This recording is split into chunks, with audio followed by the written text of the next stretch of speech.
समझ लो कि इत्थे एक बहस चल रही है मुशरकीन मक्का दी तरफों मुहम्मद रसूलुल्लाह सल्लल्लाहु अलैहि वसल्लम दा। उस पसे मंजर च एक जवाब दिता जा रहा है ते फरमाया ला,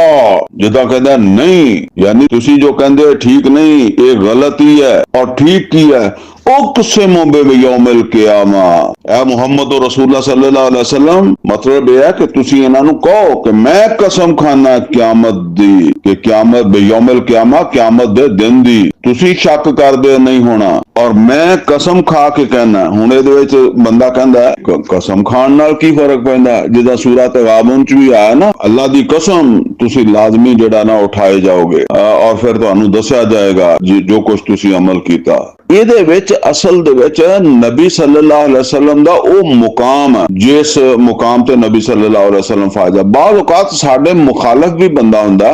ਲੇਕਿਨ ਅਸੀਂ ਕਹਿੰਦੇ ਯਾਰ ਉਹ ਨਹੀਂ, ਉਹ ਬੰਦਾ ਗੱਲ ਗਲਤ ਨਹੀਂ ਕਰ ਸਕਦਾ, ਯਾਨੀ ਬੇਸ਼ੱਕ ਸਾਡਾ ਮੁਖਾਲਫ ਹੈ, ਝੂਠ ਨਹੀਂ ਬੋਲ ਸਕਦਾ ਜਾਂ ਉਹ ਇਹ ਕੰਮ ਨਹੀਂ ਕਰ ਸਕਦਾ, ਸਾਡਾ ਜ਼ਿਹਨ ਹੀ ਨਹੀਂ ਮੰਨਦਾ, ਸਾਡਾ ਦਿਲ ਹੀ ਨਹੀਂ ਮੰਨਦਾ ਕਿ ਸਾਡਾ ਦੁਸ਼ਮਣ ਜਿਹੜਾ ਫਲਾਂ ਜਿਹਨੂੰ ਅਸੀਂ ਬਹੁਤ ਅੱਛੇ ਤਰੀਕੇ ਨਾਲ ਜਾਣਦੇ ਆ, ਉਹ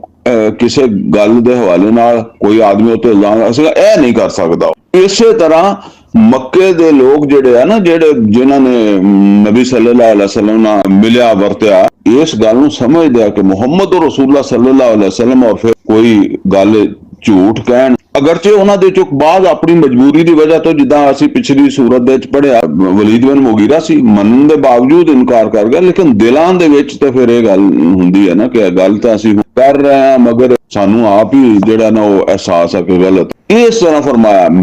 ਉਕਸਿਮੁ, ਮੈਂ ਮੁਹੰਮਦ ਰਸੂਲੁल्लाह सल्लल्लाहु अलैहि वसल्लम ਜਿਹਨੂੰ ਤੁਸੀਂ ਸਾਦਕ ਔਰ ਅਮੀਨ ਮੰਨਦੇ ਹੋ, ਜਿਹਦੇ ਮਤਲਬ ਹੈ ਕਿ ਕਿਰਦਾਰ ਦੀ, ਚਲੋ वही तो बात छाड़ दे, 40 साल का किरदार है पिछे, और जिदा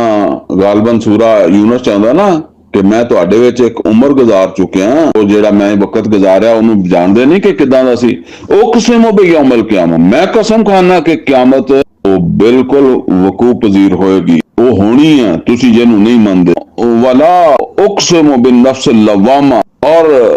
नहीं मैं कसम खाना वा, जिदा पहले ला नूं अलहदा करके पढ़िया, यानी ला जिदा असीं कहते हैं कि नहीं ऐदा वा, इसे तरीके नाल वाला और नहीं उक़सिमु बिन्नफ्सिल लव्वामा, मैं कसम खाना वा नफ्से लवामा दी। ये नफ्से लवामा की, इनू असीं आम तौर ते ज़मीर कहने आ, ज़मीर दी आवाज़। तुसीं ये देखो कि हर आदमी दे विच कोई ज़मीर हुंदा, अगर वो